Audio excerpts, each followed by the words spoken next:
ডিমের এই রেসিপি থাকলে ভাত বা রুটির সাথে জাস্ট জমে যাবে, আর অন্য কোনো রেসিপির প্রয়োজন পড়বে না। এই দিয়ে নিমেষে ভাত খেয়ে ফেলবে। নমস্কার বন্ধুরা, অমৃতাদি কুকিং চ্যানেলে সবাইকে স্বাগত জানিয়ে আবারও হাজির হয়েছি। তো যে সকল বন্ধুরা ইউটিউব চ্যানেল থেকে দেখছেন তারা প্লিজ চ্যানেলটাকে সাবস্ক্রাইব করে আমার পাশে থাকবেন, আর যারা ফেসবুক থেকে দেখছেন তারা পেজটাকে ফলো করে রাখবেন। আর স্কিপ না করে পুরো রেসিপিটি দেখা অনুরোধ রইল, লাইক দিয়ে ভিডিওটি দেখবেন। তো চলুন রেসিপিটি দেখে নেওয়া যাক। দেখুন আমি নিয়ে নিয়েছি ডিম। তো এখানে আমি পরিমাণ মতো কিন্তু ডিমটা নিয়ে নিয়েছি, আমার যেমন পরিমাণে লাগবে। তো আপনারা কম বেশি কিন্তু করে নিতে পারেন। তো খোসাটাও আমি ছাড়িয়ে নিয়েছি, খোসা তো আমরা সবাই ছাড়াতে জানি। তো এই যে দেখুন এইভাবে হালকা করে আমি ছুরি দিয়ে একটু এইভাবে দাগ দিয়ে দিচ্ছি, এতে করে মশলাগুলো ঢুকবে আর ডিমটা একটু দেখতে ভালো লাগবে। তার জন্য আমি একটু এরকম করে কাট লাগিয়ে দিলাম। সবগুলোই কিন্তু আমার কাট লাগানো হয়ে গেছে। আমি কিন্তু আলুর খোসাগুলো ছাড়িয়ে নিয়েছি। তো যেটা আমি আলু দেবো তটা কিন্তু আলু কেটে নিচ্ছি এইভাবে। এখানে কিন্তু আমি আলুটা একটু বেশি দিলাম, মানে ছোটো ছোটো আলু আছে যেহেতু, তার জন্য একটু বেশি দিলাম।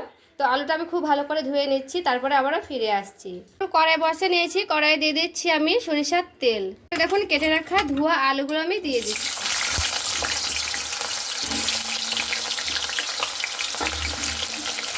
তো আলুটা আমি একটু বেশি দিয়েছি, কারণ আলু দিয়ে ডিমের এই ঝোলটা খেতে ভালো লাগে তার জন্য। এরপরে আলুটাকে খুব সুন্দর করে কিন্তু আমি ভেজে নেব, একবার লাল লাল করে কিন্তু ভেজে নিচ্ছি। এরপরে এখানে দেখুন আমার আলুটা কিন্তু খুব সুন্দর করে লাল লাল করে ভাজানো হয়ে গেছে। এরপরে আমি উঠিয়ে নিচ্ছি। এরপরে দেখুন দিয়ে দিচ্ছি হলুদের গুঁড়া, অল্প করে দেব তেলের ওপরে।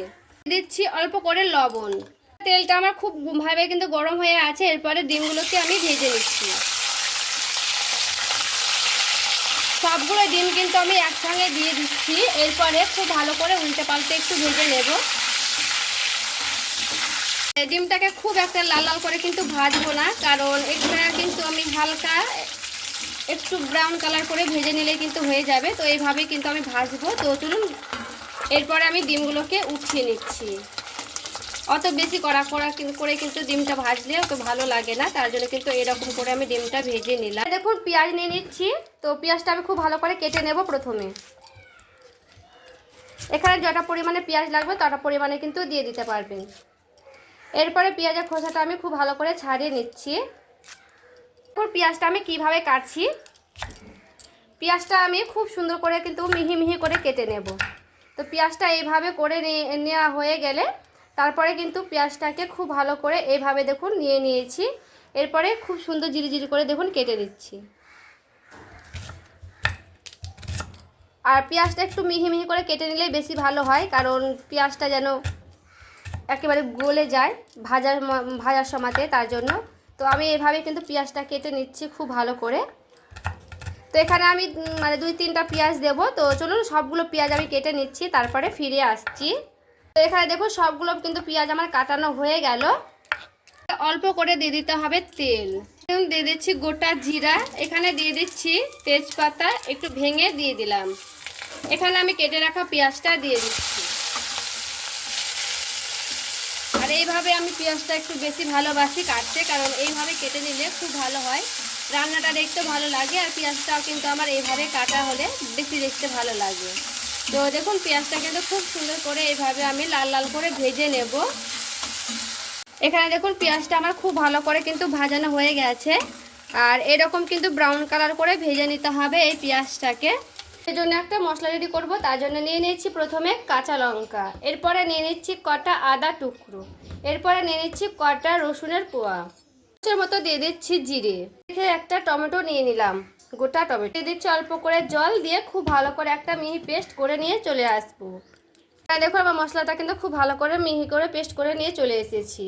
এখানে আমি দেখুন সেই মশলাটা করে রেখেছিলাম, এরপর আমি দিয়ে দিচ্ছি সবগুলো মশলা কিন্তু এখানে আমি দিয়ে দিলাম।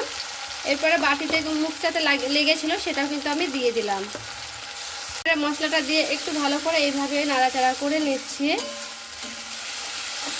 দিচ্ছি পরিমাণ মতো লবণ, লবণটা আমি অল্প করে দিচ্ছি, পরে লাগলে দিয়ে দেব।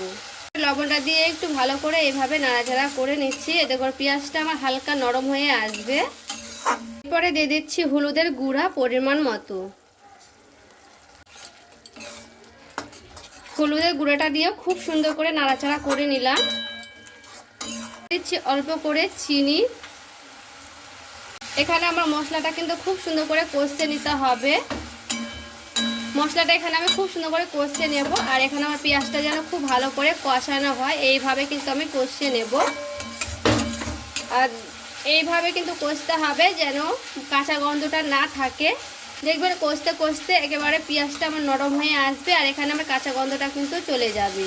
দেখুন ফেটানো টক দই আমি নিয়ে নিচ্ছি, মানে একটা টক দই আছে, একটু ফেটিয়ে নিলাম টক দইটা। এরপর আমি দিয়ে দিচ্ছি 2 চামচের মতো আমি দিলাম টক দইটা। পানিটা বুলিয়ে অল্প করে দিয়ে দিচ্ছি জল। এরপরে টক দইটার সঙ্গে খুব ভালো করে এভাবে আমি নাড়াচাড়া করে নেব। টক দইটা দিলে এই রেসিপিটা খেতে কিন্তু দারুণ লাগে। ডিমের রেসিপিটি এইভাবে একবার ট্রাই করে দেখবেন, খেতে কিন্তু সত্যি খুবই ভালো হয়েছিল। দিয়ে দিচ্ছি ঢাকা দিয়ে মশলাটা আমি খুব সুন্দর করে কিন্তু কষিয়ে নেব। এরপর আমি ঢাকনাটা দেখুন উঠিয়ে নিলাম। আর দেখো সাইড থেকে কিন্তু কি সুন্দর একেবারে তেলগুলো ছেড়ে ছেড়ে এসেছে। মশলাটা কিন্তু এভাবে কষতে কষতে দেখবেন সাইড থেকে খুব ভালো করে একটা তেল ছেড়ে এসেছে। এতে করে জানবেন যে মশলাটা আমার খুব ভালো করে কিন্তু কষানো হয়ে গেছে। দেখে বুঝতে পারছেন কি সুন্দর কিন্তু লাগছে দেখতে।